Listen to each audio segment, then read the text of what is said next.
మీరు తీయబోతున్నటువంటి మహాభారతం సినిమాలో నాని గారి క్యారెక్టర్ ఫిక్స్ అయిందని విన్నాము. ఇది నిజమేనా? డెఫినెట్గా నాని ఉంటాడన్నది మాత్రం ఫిక్స్. ఏది ఫిక్స్? డెఫినెట్గా నాని ఉంటాడన్నది మాత్రం ఫిక్స్. రాజమౌళి ప్రెజెంట్ నాని పేరు మాత్రమే చెప్పినా గతంలో మరో ఇద్దరు పేర్లు కూడా రివీల్ చేశారు. తన కాంపౌండ్ స్టార్స్ గా పేరు తెచ్చుకున్న ఎన్టీఆర్, ప్రభాస్ మహాభారతంలో నటిస్తారంటూ చాలా రోజుల కిందటే కన్ఫర్మ్ చేశారు. దీంతో వాళ్లు ఎలాంటి పాత్రల్లో కనిపిస్తారు అన్న డిస్కషన్ జరుగుతోంది. తన ఫేవరెట్ హీరో ఎన్టీఆర్ అంటూ చాలా వేదికల మీద చెప్పారు రాజమౌళి. ఈ జనరేషన్లో పౌరాణిక పాత్ర చేసే సత్తా ఉన్న టాప్ స్టార్స్ ఎవరంటే ముందు ఎన్టీఆర్ పేరే గుర్తుకొస్తుంది.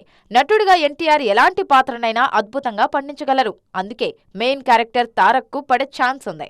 రాజమౌళి తన కెరీర్లో ఎక్కువ కాలం ప్రభాస్తోనే ట్రావెల్ చేశారు. అందుకే డార్లింగ్ ను ఫ్యామిలీ మెంబర్ గానే ట్రీట్ చేస్తారు జక్కన్న. ఆల్రెడీ బాహుబలి, కర్ణుడి పాత్రలో అదరకొట్టిన ప్రభాస్ లేకుండా రాజమౌళి మహాభారతాన్ని ఊహించలేం. సో డార్లింగ్ కూడా మెయిన్ లీడ్లో కనిపించడం పక్కా. ఇప్పట్లో మహాభారతం సెట్స్ మీదకు వెళ్లకపోయినా జక్కన్న వేదిక మీద కనిపించిన ప్రతిసారి ఆ ప్రాజెక్టుకు సంబంధించిన డిస్కషన్ మాత్రం జరుగుతూనే ఉంటుంది. తాజాగా నాని పేరు కన్ఫర్మ్ చేయడంతో ప్రాజెక్ట్ అనౌన్స్ అయ్యేలోపే జక్కన్న కాస్టింగ్ ఫైనల్ చేసేలా ఉన్నారంటున్నారు ఇండస్ట్రీ జనాలు.